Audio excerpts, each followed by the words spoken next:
जो उसके पिता ने बनाया था, जिससे वो अपने घर की जरूरतों को पूरा कर पा रहा था। उसके घर में उसकी बीवी और 2 बेटे थे। बड़े बेटे का नाम मदन और छोटे बेटे का नाम रमेश था। जहाँ रमेश बहुत मेहनती और ईमानदार था, वहीं दूसरी तरफ मदन बहुत चालाक और आलसी था। बिसनलाल की तबीयत ज्यादातर खराब रहती थी, इसलिए वो अपने बड़े बेटे की शादी कर देता है। एक दिन बिसनलाल की तबीयत इतनी खराब हो गई कि उसकी मृत्यु हो जाती है। बिसनलाल के मरने के बाद मदन की बीवी उससे बोलती है, सुनो जी, मेरे से अब और सेवा नहीं की जाती, अब तुम सासू माँ को बोलकर घर का बंटवारा कर लो। अरे अभी पिताजी को गए कुछ ही दिन तो हुए हैं, ऐसे में माँ को बंटवारे के लिए कैसे बोल दूं? अगर रमेश की शादी हो गई ना तो माँ जी ना सब चीजें उसी को दे देगी, वैसे भी वो उनका लाडला है। यही मौका है, खेत का हिस्सा तुम रख लो और उसको जामुन के लगे पेड़ वाला हिस्सा दे दो। और मदन अपनी बीवी के बातों में आ जाता है। अगले दिन मदन अपनी माँ के पास जाता है। माँ, मैं चाहता हूँ कि आप रमेश और मुझ में बंटवारा कर दो। अरे बेटा, कैसी बातें कर रहा है तू, ये सब तुम दोनों का ही तो है, तुम दोनों मिलजुल कर रह सकते हो। तभी वहाँ रमेश आ जाता है और उन दोनों को देखकर रमेश बोलता है, क्या हुआ माँ? कुछ नहीं रमेश, मैं तो बस माँ से कह रहा था कि अब उन्हें हम दोनों के बीच बंटवारा कर देना चाहिए। तो आपको जैसा ठीक लगता है वैसा कर लीजिए भैया, आप जो करोगे हम सबके भले के लिए ही करोगे। और मदन जमीन के बंटवारे के लिए कागजात बनवा लेता है और सारी जमीन ले लेता है और जहाँ जामुन के पेड़ थे वो रमेश को दे देता है। ये सब देखकर सरला रमेश से बोलती है, बेटा, तेरे भाई ने तेरे साथ धोखा किया है। उसने तुम्हें जामुन वाली जमीन दे दी और खुद खेती करने के लिए बाकी खेत ले लिए। नहीं माँ, भैया ने कम मेहनत वाला काम मुझे दिया है। देखो ना, मुझे तो जामुन के होते ही उन्हें उतार कर बाजार में बेचना है, पर उन्हें तो खेतों में रात दिन मेहनत करनी पड़ेगी। लेकिन रमेश मन ही मन में जानता था कि उसके भाई ने उसके साथ धोखा किया है। लेकिन जब जामुन खत्म हो जाएंगे तब तू क्या करेगा?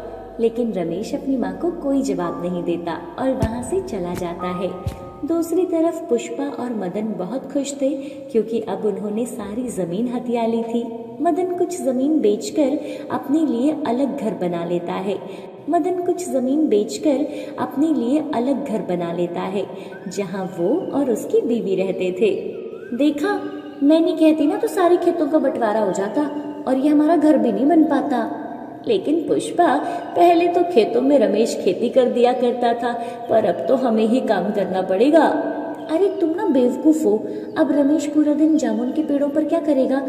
तुम उससे मजदूरी करवा लिया करना और हम उसे खाने के लिए दे दिया करेंगे, ऐसे तुम्हें एक मजदूर भी मिल जाएगा।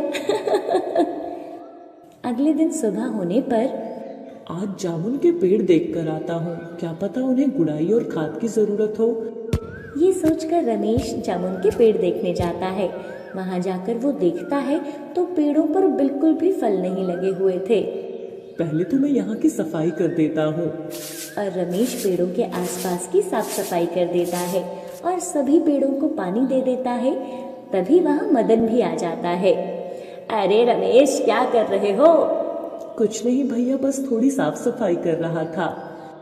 अरे मैंने तो ये जमीन तुझे तेरी भलाई के लिए दी है, अब फल आने पर तो उन्हें बेचकर पैसा कमा सकता है और साथ ही मेरे साथ खेतों में काम भी करवा सकता है। हाँ भैया, क्यों नहीं, मैं आपके साथ खेतों में काम करवा दूंगा। और फिर से मदन एक चारपाई पर लेटकर आराम करने लगता है और रमेश को ही खेतों की जुताई करनी पड़ती है। अब रोज रमेश पहले अपने जामुन के पेड़ों को पानी देता, फिर मदन के खेतों में काम करता। बेटा, ये तू क्या कर रहा है? उसके खेतों में तू क्यों काम करने जाता है? माँ, अब मेरे पास तो कोई खेत है नहीं और जामुन के पेड़ों पर अभी तक कोई फल भी नहीं लगे हैं। दूसरी तरफ पुष्पा और मदन बहुत खुश थे कि उनकी सभी साजिशें सफल हो रही थी। कुछ दिनों के बाद खेतों में काम करने के बाद जब रमेश अपने जामुन के पेड़ों के पास जाता है तो वो वहाँ देखता है कि वहाँ एक चिड़िया गिरी पड़ी थी। वो उसे उठाता है। अरे, ये चिड़िया तो घायल लग रही है। तो रमेश उसे अपने साथ घर ले जाता है और उसके जख्मों पर दवाई लगाता है और उसे खाने के लिए गेहूं के दाने डालता है।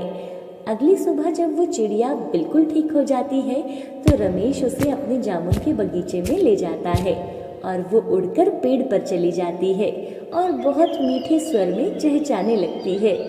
वाह, कितना अच्छा लग रहा है इसकी ये मधुर आवाज सुनकर। और रमेश काम करने के लिए खेतों में चला जाता है। खेतों का काम खत्म करके जब रमेश है और घर के लिए खाने का सामान ले आता है, घर पहुंचकर वो सारी बात अपनी माँ को बताता है। बेटा, जिनका मन साफ होता है भगवान उसे कभी बेसहारा नहीं छोड़ता। और वो दोनों खाना खाकर सो जाते हैं। सुबह रमेश फिर से अपने जामुन के पेड़ों के पास आता है। अरे, कल ही तो जामुन तोड़े थे, आज फिर से जामुन से पेड़ भरे हुए हैं। तभी वो चिड़िया वहां आ जाती है और वो चिड़िया एक परी बन जाती है। तुम बहुत नेक दिल इंसान हो, इसलिए मैंने ये सभी जादुई पेड़ बना दिए हैं। अब इनके जामुन कभी खत्म नहीं होंगे। ऐसा बोलकर वो परी अदृश्य हो जाती है। रमेश बाजार जाकर एक ठेली किराए पर ले आता है और जामुन के पेड़ पर चढ़कर सारे जामुन तोड़ने लगता है। जामुन से ठेली भरकर वो बाजार में जाता है और पूरा दिन जामुन बेचता है। और जब शाम को वो घर आता है तो मदन उससे बोलता है, अरे रमेश, तो आज काम नहीं करने आया खेत में, क्या हुआ? भैया, अब मैं आपके खेतों में काम नहीं करूंगा, मैं अब बाजार में जामुन बेचा करूंगा। अरे मैं तो तेरे भलाई के लिए बोल रहा हूँ। नहीं भैया, अगर आप मेरा भला चाहते। आकर्षित और रसीले थे। एक दिन उसके पास एक व्यक्ति आता है। अरे भाई, ये जामुन तो बहुत अच्छे हैं, कहाँ से खरीद के लाते हो इन्हें? आप बताओ, आपको कितने जामुन चाहिए? मेरे खुद के जामुन के पेड़ हैं। अरे तो तुम ठेली पर ये जामुन क्यों बेच रहे हो? अगर तुम्हारे पास इतना जामुन है तो तुम सभी मुझे बेच दिया करो। आपको कितने किलो जामुन चाहिए? देखो भाई, मैं एक कंपनी में मैनेजर हूँ और हम फलों का रस निकाल कर बाजार में बेचते हैं, इसलिए हमें फल चाहिए होते हैं। तुम कल से मुझे जामुन बेच दिया करना। उसकी बात सुनकर वो बहुत खुश हो जाता है। अब रमेश रोज बहुत से जामुन तोड़कर उस कंपनी वाले को बेच देता था और जैसे ही वो जामुन तोड़ता वहाँ और जामुन लग जाया करते थे। कुछ ही समय में वो बहुत धनी बन जाता है और वो गांव के लोगों की मदद भी किया करता था। रमेश की सफलता को देखकर मदन को अपने किए पर अफसोस होता है कि काश वो अपने भाई के साथ यूं धोखा ना करता तो आज वो भी उसके साथ होता। गंगापुर नामक एक गांव में सोहन अपनी माँ के साथ रहता था। सोहन खेती करता था।